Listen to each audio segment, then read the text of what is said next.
ntibamucira n'akari urutega. Uyu mugani abanyarwanda bawuca iyo babonye umuntu uteragiranwa n'uwenzi wese kuko amaze gukena agasuzugurika, nibwo rubanda bamuvugiraho bagira bati ntibamucira n'akari urutega.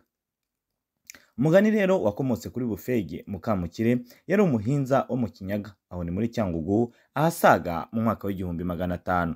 Ku mpenuka y'ingoma ya Ndahiro Cyamatare, Ikinyaga cyatwarwaga n'umuhinza witwaga Mukire, afite umugore witwaga Bufenge, akaba umwibone kabuhariwe mu bandi bagore bo mu Kinyaga, akambara ubutega bwaho bwiza bwitwaga urukindu, dore ko n'ubusanzwe ubutega bw'abagore b'abakire bari bwene ubwo bwavaga mu Kinyaga. Naho rubandakazi bo rero bambaraga ubwitwaga ubujobano.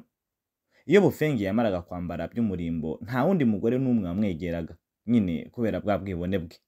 Nuko Ndahiro amaze gutanga, hima umuhungu we Ndori ariwe Ruganzu rugambirira Abahunde rwa Muhumuza Kitatire cya Mutabazi, kuko yitatiraga aho azatera ubwe.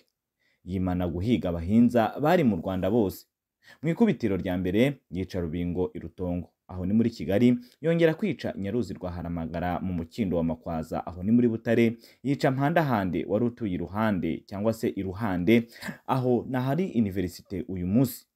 Yica n'abandi bahinza benshi barimo umuhinzakazi Nyagakecuru ka Samukende mu bisi bya Huye, aho nyine ni muri Bungwe. Nyagakecuru wo ubundi izina rye bwite yitwa Benginzagi.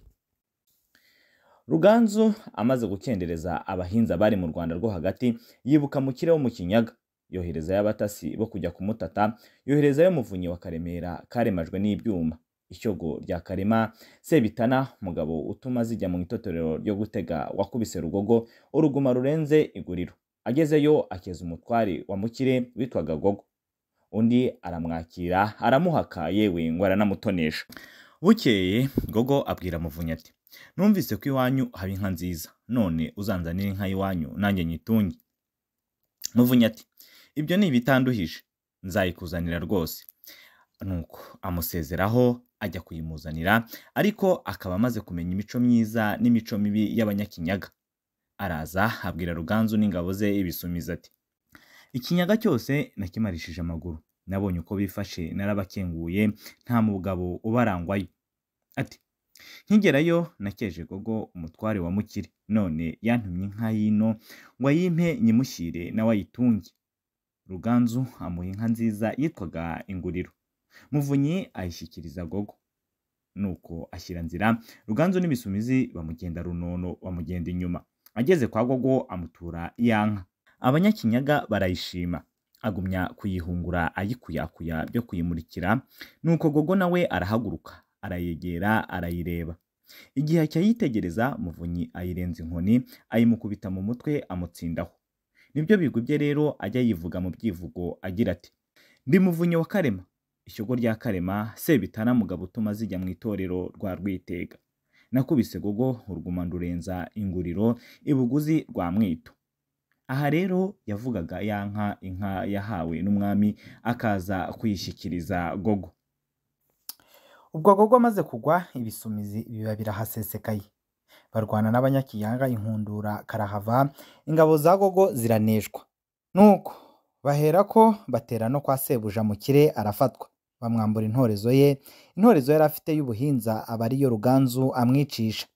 Nuko bayizana ibwami mu minyago, ababuranyi bajya bajya kuburana bakayimanika mu muryango, utsinzwe bakayimukubita ku gakanu agapfuko.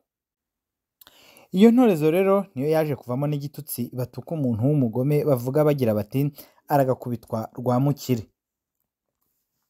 Nuko Mukire amaze gupfa, ibyiwe biratatana, u Rwanda rwigarurira Ikinyaga. Ubwo wa mugore Bufege asigara yandagaye. Bwa butega bwa Rukindu yambaraga akajya bucisha inshuro, arabuhahisha burashira, asigara yambaye ubuguru gusa. Abagore bo mu Kinyaga baramubonerana, nuko baramusuzugura, baramwanjama, bamutesha agaciro. Bamubona bakamuseka, bakamukina ku mubyimba, bakagira bati mbega bwa butega bwa Bufege burakajyahe. Bakamukwena, bakamucira mu maso. Bufenge aragenda arandagara, arandavura, kugeza igihe yiyahuriye mu Kivu. Umugani rero wadukubwo, uwo babonye wese utaragiranwa n'uwari we wese, kuko nyine amaze gukena akaburira kivurira, bagafatiraho bagira bati ahe harashize dore ntawe ukimucira n'akari urutega. Gucira undi akari urutega ni ukumuha agaciro cyangwa ukamuha icyubahiro agomba. Twibukiranye yuko ubutega ari imyenda uriya mugore bufenge w'umukire yambaraga. Akari urutega rero ni akantu gato. Kugucira akari urutega ni ukuguha akantu gahwanyije agaciro n'ako uriya mugore yari afite mu myambaro yambaraga.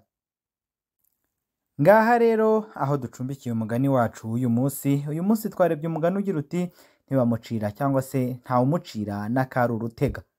Ni umugani twasomye mu gitabo cy'Ibirari by'Insigamugani.